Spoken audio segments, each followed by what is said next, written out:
हर हर महादेव मित्रों, आज हम बात करेंगे ऋषि कश्यप की धरती कश्मीर के शासक ललितादित्य मुक्तपीड़ जी के विषय में। संस्कृत के कवि कलहण जी ने अपनी पुस्तक राज तरंगिनी में विस्तृत रूप में इनका वर्णन किया है। इसके साथ ही फतेहनामा सिंध एवं अल बरूनी की तारीख हिंद में भी ललितादित्य जी के शौर्य का वर्णन हमें देखने को मिलता है।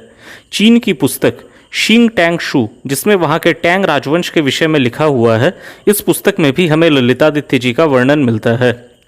सर्वप्रथम हम कारकोट राजवंश को समझते हैं, जिसने सन 625 ईस्वी से 855 ईस्वी तक कश्मीर को केंद्र में रखकर एक अत्यंत बड़े भूभाग पर शासन किया था। कश्मीर के गोनंद वंश के अंतिम शासक बालादित्य जी का कोई पुत्र नहीं था और वे अपने राज्य को अपने ससुराल वालों या अपने सगे संबंधियों को नहीं देना चाहते थे।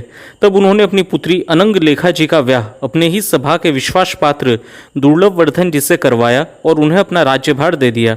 दुर्लभवर्धन जी ने सन 625 ईस्वी में कारकोट राजवंश की स्थापना की और 662 ईस्वी तक कश्मीर पर शासन किया। चूंकि ये कायस्थ थे तो इस राजवंश को कारकोट कायस्थ राजवंश भी कहा जाता है। इनका शासन क्षेत्र आज के जम्मू कश्मीर, लद्दाख, पंजाब और खैबर पख्तूनवा अर्थात वर्तमान के पाकिस्तान तक था। 662 ईस्वी में दुर्लभवर्धन जी के निधन के उपरांत इनके पुत्र दुर्लभक जी प्रतापादित्य के नाम से सिंहासन आरूढ़ होकर 662 ईस्वी से 712 ईस्वी तक शासन चलाते हैं। शत्रु इनके पराक्रम से भयभीत रहते थे और इन्होंने प्रतापपुर नामक नगर को भी कश्मीर में बसाया था। इन्होंने पड़ोसियों से व्यापार को बढ़ाया था और कई अग्रहर बनवाए थे।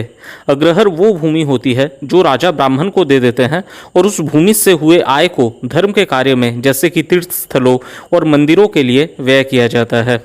एक बार रोहित देश के नोण नामक व्यापारी दुर्लभक जी के महल में आते हैं। तब दुर्लभक जी ने इस व्यापारी नोण का भव्य स्वागत किया। जब व्यापारी ने इनको अपने घर पर आने को कहा, तब राजा दुर्लभक जी भी व्यापारी नोण के घर जाते हैं और वहां उसकी धन संपदा को देखकर अचंभित हो जाते हैं। वहां वे व्यापारी नोण की पत्नी नरेंद्र प्रभा जी को देखते हैं और उन पर मोहित हो जाते हैं।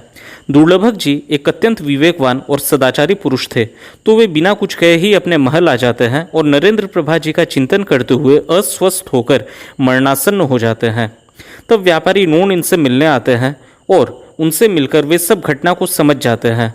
तब व्यापारी नोण ने स्वयं ही राजा दुर्लभक जी से कहा कि वे अपनी पत्नी को मंदिर में देवदासी के रूप में दान कर देंगे और तब राजा दुर्लभक जी नरेंद्र प्रभा जी से ब्याह कर सकते हैं।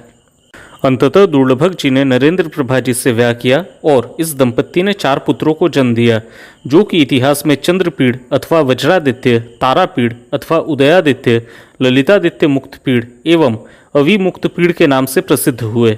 712 ईस्वी में दुर्लभक जी के निधन के उपरांत इनके पुत्र चंद्रपीड़ जी राजा बनते हैं। चंद्रपीड़ जी ने अरब के मुस्लिम आक्रांताओं को रोकने के लिए चीन के तांग राजवंश से बात किया, परंतु चीनी राजा हुआंगजोन ने उनका सहयोग नहीं किया। चंद्रपीड़ जी के शासनकाल में चीन के साथ कूटनीतिक संबंध अच्छे रहे। चंद्रपीड़ जी पराक्रमी होने के साथ ही एक अत्यंत नीतिवान शासक थे। एक घटना को देखिए। राजा चंद्रपीड़ जी त्रिभुवन स्वामी जी का मंदिर बना रहे थे और इस मंदिर के निर्माण में एक चर्मकार की झोपड़ी बाधा बन रही थी।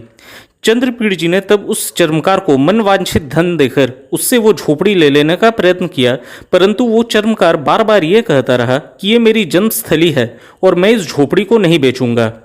तब राजा चंद्रपीड़ जी स्वयं उस चर्मकार के घर जाकर उनसे कहते हैं कि यदि आप उचित मूल्य लेकर ये झोपड़ी हमें नहीं देते हैं तो हम इस मंदिर के निर्माण कार्य को स्थगित कर देंगे। तो चर्मकार हतप्रभ हो जाता है और वो बोलता है कि राजा, आप स्वयं मेरे घर पर आए हैं, तो आज से ये झोपड़ी आपका और मुझे इसका कोई मूल्य नहीं चाहिए। तब राजा चंद्रपीड़ जी ने उस चर्मकार को उचित मूल्य देकर उस झोपड़ी का अधिग्रहण कर उस मंदिर का निर्माण किया। चंद्रपीड़ जी का निधन 720 ईस्वी में इनके ही छोटे भाई तारापीड़ जी के षड्यंत्र से हुआ।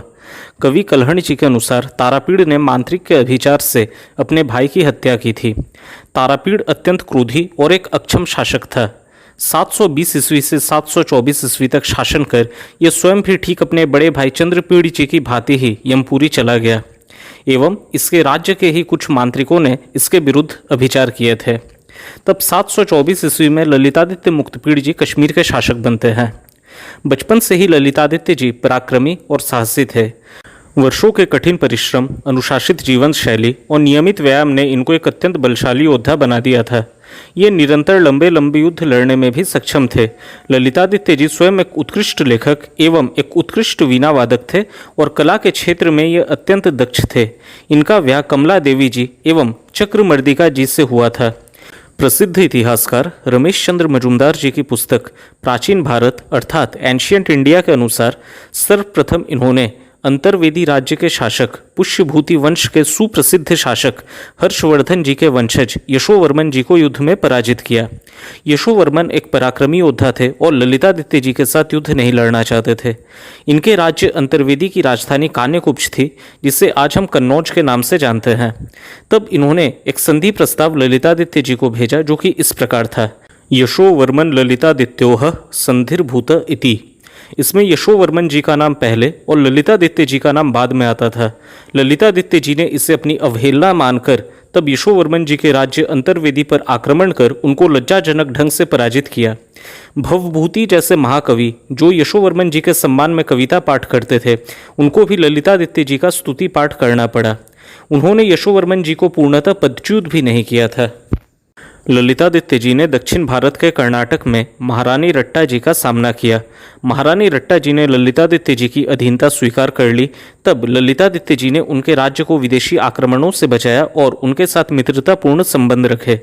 कई इतिहासकारों के अनुसार महारानी रट्टा राष्ट्रकूट वंश की महारानी भावंगना जी थी। दक्षिण भारत के अपने सफल अभियानों के उपरांत उन्होंने उत्तर भारत की ओर अपना ध्यान केंद्रित किया। उन्होंने लद्दाख और कुछ पश्चिमी क्षेत्र जो कि तिब्बतियों के अधीन थे, उन पर आक्रमण कर तिब्बतियों को पराजित कर इन क्षेत्रों को अपने राज्य का अंग बना लिया था। इस अभियान में उन्होंने भारत से चीन तक के कारवा मार्गों को नियंत्रित करने वाले काराकोरम पर्वत श्रृंखला के सबसे अगले स्थल तक अपने साम्राज्य का विस्तार कर लिया था। तिब्बतियों को पराजित करने के लिए उन्होंने चीन के तांग वंश का भी सहयोग लिया था। वे तांग वंश के शासकों को अरबी इस्लामी लुटेरों से होने वाले समस्या को समझाने में सफल रहे थे।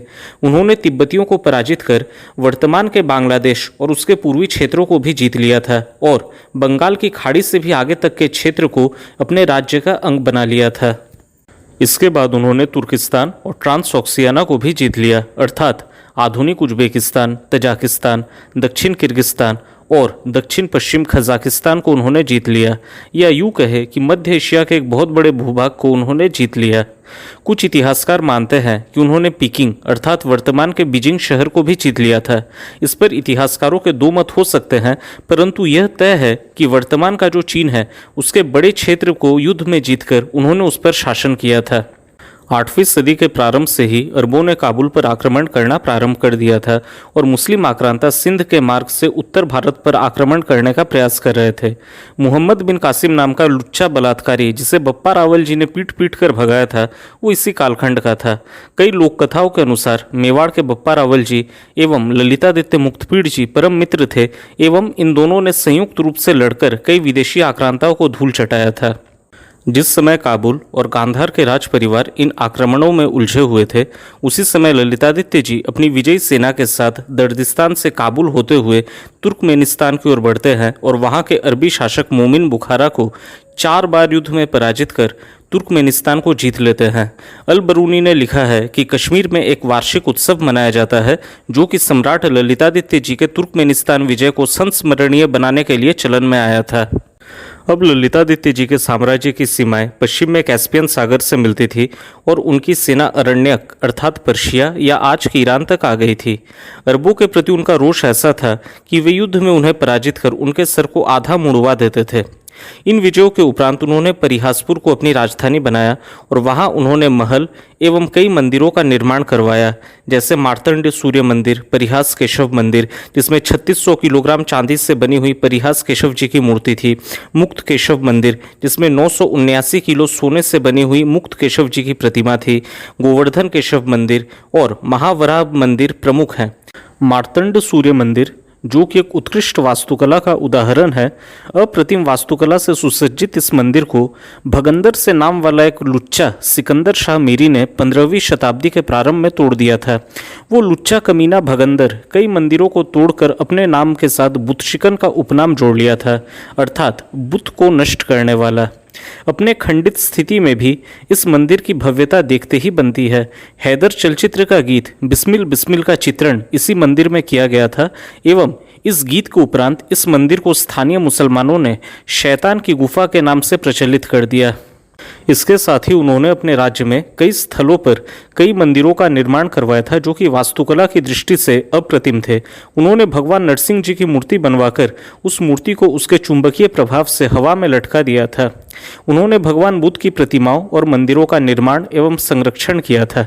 अपनी वीरता के साथ ही उन्होंने कृषि के उत्थान के लिए कई नहरों का निर्माण करवाया था और कल्हण जी के अनुसार उन्होंने कई चक्रधारा एवं जलचक्रों का निर्माण किया था और इन सब प्रयासों से वो पानी को ऊंचे ऊंचे गांवों में पहुंचाने में सफल हुए थे।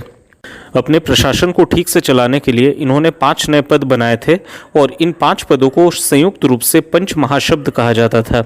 ये 5 पद इस प्रकार से हैं: महाप्रतिहार पीठ अर्थात उच्च सदन, महासंधि विग्रहिका अर्थात मुख्यमंत्री, महाअश्वशाला अर्थात अश्वमंत्री, महाभंडारघर अर्थात कोषाध्यक्ष और महासाधना भाग अर्थात मुख्य कार्यकारी अधिकारी। 36 वर्ष 7 माह और 11 दिन तक शासन करने के उपरांत 760 ईस्वी में इनका स्वर्गलोक गमन हुआ। इनके निधन पर इतिहासकार भिन्न भिन्न मत रखते हैं। कुछ कहते हैं कि अरण्यक में युद्ध करते समय अत्यंत हिमपात हुआ और वे इस ठंड से वीर गति को प्राप्त हुए।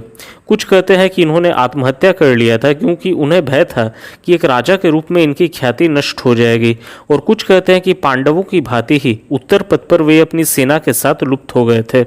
अपने जीवन काल में वे अपने पौत्र जयापीड़ को अपना सबसे योग्य उत्तराधिकारी मानते थे और वो जयापीड़ को अपने जैसा बनने का उपदेश देते थे।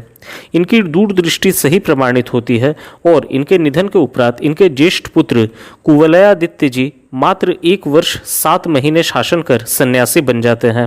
उनका छोटा भाई वज्रादित्य विलासितापूर्ण जीवन जीता था और वो 7 वर्ष तक शासन करने के उपरांत 6 रोग से मर जाता है। वज्रादित्य का बेटा पृथ्वीपीठ तब शासन चलाता है, परंतु दुष्ट एवं निष्ठुर होने के कारण 4 वर्ष 1 माह शासन चलाने के उपरांत जनाक्रोश से उसे पदच्युत कर दिया जाता है। उसका छोटा भाई संग्रामपीड़ केवल 7 दिन तक ही राजा बनकर राज कर पाता है एवं इसके बाद जयापीड़ जी राजा बनते हैं, जिन्होंने पुनः कश्मीर को उसका गौरव दिलाया और अपने दादा ललितादित्य जी का नाम उज्जवल किया था।